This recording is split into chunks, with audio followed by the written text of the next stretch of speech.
Vous êtes sur la chaîne du développement. Bonsoir et bienvenue dans ce journal. Lundi prochain, les candidats au baccalauréat plongent pour obtenir le premier diplôme universitaire. L'heure est aux préparatifs et surtout au retrait des convocations en ligne. La transhumance au-delà de la simple activité d'élevage est devenue aujourd'hui un réel problème de sécurité avec la montée en puissance des conflits. L'une des solutions envisagées par les experts est la sédentarisation. Il est sans doute le plus proche des personnes hospitalisées parmi le personnel de santé. L'aide-soignant, il contribue à l'autonomie et au bien-être des patients. Zoom sur le métier d'aide-soignant dans ce journal.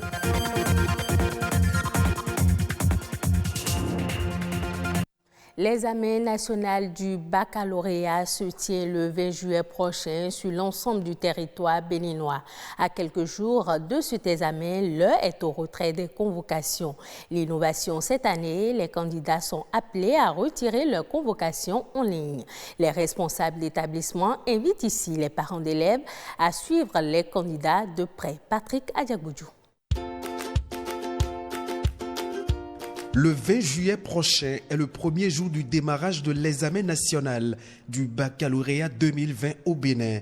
95 404 candidats répartis dans 137 centres de composition iront à la conquête du premier diplôme universitaire.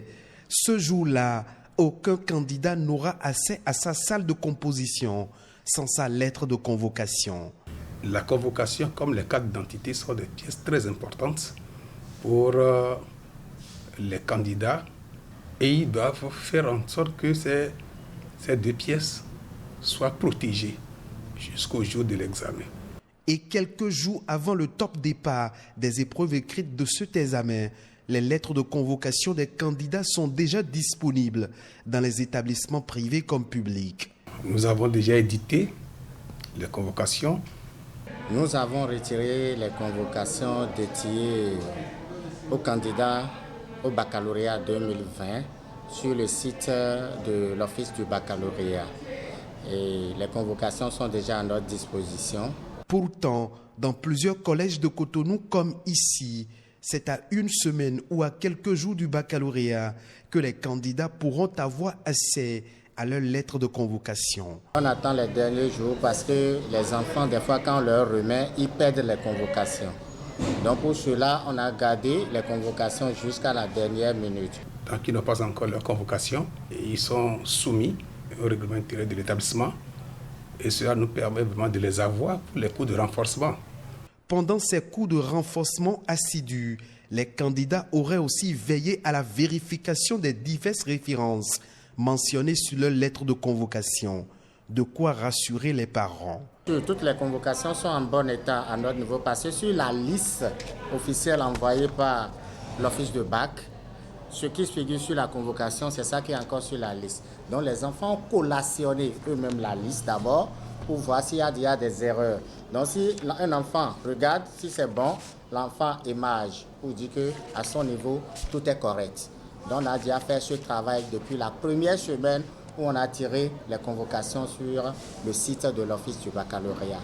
La direction de l'Office du baccalauréat rassure donc les candidats. Ce qu'on va demander aux candidats, c'est ce qu'ils ont déjà vu, parce que nous prenons toujours la ligne médiane. Pas trop compliqué, pas trop facile, mais quand même qui reflète l'entièreté du programme. Cette année, l'édition 2020 du baccalauréat sera inscrite dans les annales, car les habitudes de composition vont changer parce que le respect des mesures barrières contre le coronavirus l'oblige. La transhumance, un système d'élevage fondé sur le déplacement de troupeaux d'une région à une autre. Ce phénomène crée de nombreux conflits entre agriculteurs et éleveurs. En explorant des pistes de solutions pour réduire les dégâts liés à cette pratique, l'option de la sédentarisation a été évoquée. Amdi Bonoubo, agronome, nous en parle au micro de Olivier Aplako et Amandine Anyamboso. Fondamentalement, c'est les questions de ressources naturelles, c'est-à-dire les ressources fourragères et les points d'eau. C'est ça qui amène souvent ces éleveurs à se déplacer de leur pays d'origine pour pouvoir aller vers d'autres pays d'accueil. Donc, autre que ça, il y a les raisons économiques. Du fait qu'ils ont besoin de ressources pour pouvoir faire face à un certain nombre de besoins, ils se déplacent et en se déplaçant, ils vendent des animaux. Ils produisent également du lait pour pouvoir satisfaire un certain nombre de personnes. Dans ces déplacements, ils cherchent là où ils peuvent avoir des résidus de récolte ou bien là où on peut avoir un peu de verdure ou bien de ressources fourragères. Et dans ça, c'est souvent les espaces utilisés par les agriculteurs.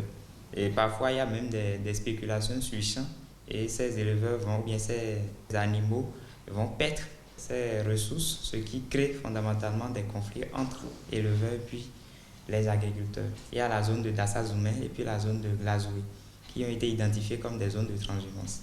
Et c'est déjà ça une approche de solution par rapport à la transhumance. Parce que même si on va vers une sédentarisation, c'est-à-dire on identifie un lieu où ces éleveurs peuvent se regrouper, se réunir, faire leurs besoins, il y a toujours un moment où ils vont faire la transhumance pour pouvoir mieux maîtriser la conduite pour un jeune éleveur, pour pouvoir comprendre d'autres réalités culturelles, socio-culturelles. Pour faire la sédentarisation, il faut également disposer d'une quantité de ressources naturelles suffisantes pour pouvoir satisfaire le besoin en troupeau donc des éleveurs. Et généralement, ce qu'on constate au Cameroun, par exemple, ça a été une solution, mais ça n'a pas vraiment duré parce que les espaces proposés, ou bien disponibles plutôt, par l'État n'étaient pas suffisants pour pouvoir satisfaire les besoins en alimentation de ces troupeaux-là. Donc, sédentarisation, oui, mais il faut également former ces éleveurs ou bien les informer sur des zones qui peuvent exister à un moment donné pour pouvoir faire de la transhumance.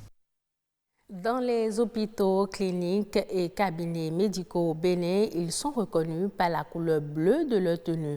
Eux, ce sont les aides-soignants. Maillons essentiels de la chaîne du soin, ils assistent le personnel soignant et assument aussi la propreté des plateaux techniques. Pour mieux comprendre le métier, Rodrigue Blondoumé et Patrick Adjagbojou ont rencontré quelques aides-soignants. Au service social de l'hôpital de la Mère et de l'Enfant Lagune, Dame Laetitia est aide-soignante. 27 ans déjà qu'elle exerce ce métier. Dans les cabinets, on fait un peu de tout. On fait les soins, même les accouchements, on les fait. On aide les soignants. Seulement dans les centres de référence, les structures de l'État, on n'a pas habilité à faire des soins aînés, les accouchements.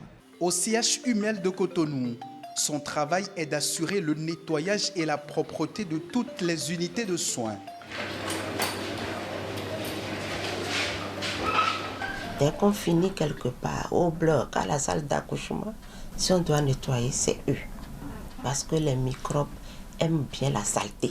Ce sont eux qui constituent ce groupe d'agents qui assurent vraiment la propreté des lieux.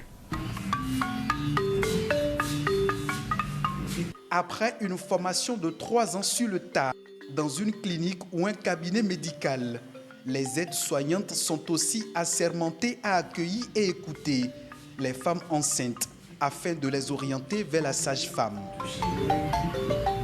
J'aide les médecins et les sages-femmes dans leurs tâches en cherchant les dossiers pour les femmes enceintes et les femmes non enceintes. Si on finit de travailler, on les reclasse encore à leur place. Si dans certains centres de santé, les aides-soignants ont pour rôle d'aider les patients qui sont dans l'incapacité d'assumer seuls leurs besoins primaires, dans d'autres établissements de santé, les aides-soignants assistent les médecins et sages-femmes dans tous les services de soins. Quand ils sont à la prénatale, on leur dit ce qu'ils doivent faire à la prénatale. S'ils sont aux urgences, on leur dit ce qu'ils doivent faire là-bas. S'ils sont en hospice, on doit les dire, mais c'est des gens qui comprennent très vite. Mais il y en a qui sont dans des unités spécifiques comme le bloc. Et comme le bloc a une couleur spécifique, on peut retrouver un aide-soignant qui ne porte pas le bleu là-bas, mais le vert. Au CHU Mel de Cotonou, il n'y a pas que les aides-soignants qui portent la blouse médicale de couleur bleue. Il y a aussi les agents d'entretien. La différence qu'il y a entre aide-soignant et l'agent d'entretien, c'est que l'agent d'entretien, c'est un agent de la cour et qui s'occupe des bureaux. Or, l'aide-soignant, lui, il travaille dans des salles. d'accouchement, il fait l'entretien dans la salle d'accouchement, aux salles opératoires. Donc celui qui n'est pas dans les salles, qui est hors des salles, est agent d'entretien. Travaillant le plus souvent dans une équipe pluriprofessionnelle en milieu hospitalier, l'aide-soignant participe dans la mesure de ses compétences et dans le cadre de sa formation à être le plus proche des patients. Au Bénin, le métier d'aide-soignant attire chaque année de nombreux jeunes passionnés par le monde de la santé. Au Sénégal, 935 artistes évoluant dans le secteur des arts visuels ont bénéficié du Fonds Force Covid-19. L'État a débloqué une enveloppe de 500 millions de francs CFA. Quels sont les critères de sélection des artistes bénéficiaires? Comment la répartition a été faite? Élément de réponse dans ce reportage de Fatou Diouf. Les arts visuels sont gravement affectés par la pandémie à coronavirus. De nombreux artistes ont vu leurs activités et projets tomber à l'eau. Pour mieux les soutenir, l'État a mis sur la table un demi-milliard de francs CFA. L'État nous a alloué 500 millions de francs CFA. Et cet argent est là pour aider les artistes à reprendre leur travail parce qu'avec cette histoire de pandémie, il y a eu un blocage par rapport à la Biennale de Dakar qui était censée se passer et finalement ça a été reporté.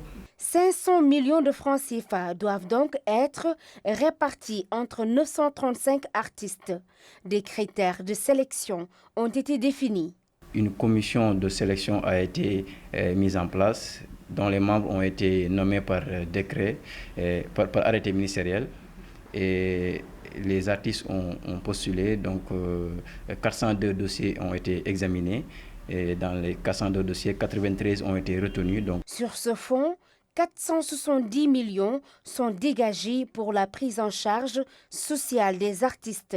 Le comité sectoriel des arts visuels n'a laissé personne en rade. Le comité sectoriel a jugé nécessaire de penser aux autres artistes qui ont candidaté mais qui n'ont pas été sélectionnés. Donc ils sont au nombre de 309. Les 470 millions sont dédiés à l'achat déjà des œuvres sélectionnées qui s'élèvent à 208 250 000. Pour le fonds social 1 des artistes qui ont candidaté et qui n'ont pas été retenus, la somme s'élève à 154 500 000.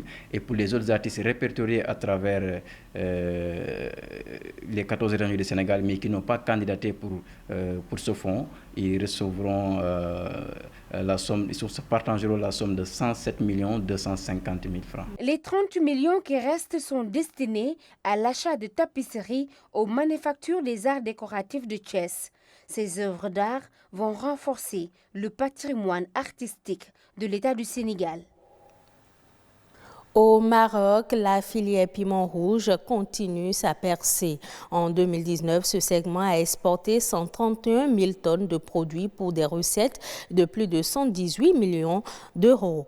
Un nouveau record pour une culture maraîchère qui compte parmi les plus rentables du royaume. Cette performance pourrait attirer de nouveaux investisseurs dans la filière. Le Maroc compte parmi les plus importants producteurs de piment rouge en Afrique. Ainsi prend fin ce journal. Merci de l'avoir suivi. Vous pouvez le revoir sur le site de l'ORTB, www.ortb.bj. Bonne soirée à tous.